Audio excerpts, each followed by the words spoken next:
রেসিপির নাম হলো চিলি পনির। এখানে আদা, রসুন, ডুমো ডুমো করে পেঁয়াজ আর একটু ক্যাপসিকাম কাটা রয়েছে।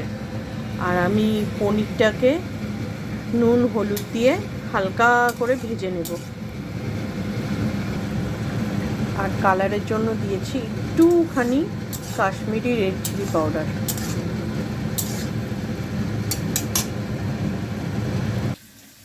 চিলি পনিরের সসের জন্য আমি নিয়েছি একটু টমেটো কেচাপ, গোলমরিচের গুঁড়ো, একটু নুন আর সয়া সস আর চিনি। কুচনো আদা রসুনটা আমি এখানে কড়াইয়ে দিয়ে দিলাম।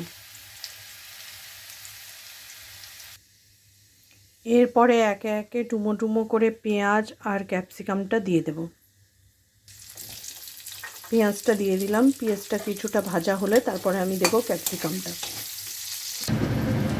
এরপরে আমি সসটার মধ্যে কিছুটা জল ঢেলে নিয়ে সসটাকে একটু পাতলা করে নেব। সসের কাঁচা ভাবটা কেটে গেলে আমি ভেজে রাখা পনিরগুলো দিয়ে দেব। আর রেস্টুরেন্টের মতো টেস্ট পেতে গেলে তোমাকে একটা টিপস করতে হবে, সেটা হচ্ছে সামান্য মধু লাস্টে দিয়ে দিতে হবে। সামান্য মধু দিলেই একদম পুরো রেস্টুরেন্টের মতো গ্লসি আর টেস্ট চলে আসবে। আমার ছটপট তৈরি হয়ে যাওয়া চিলি পনির রেডি।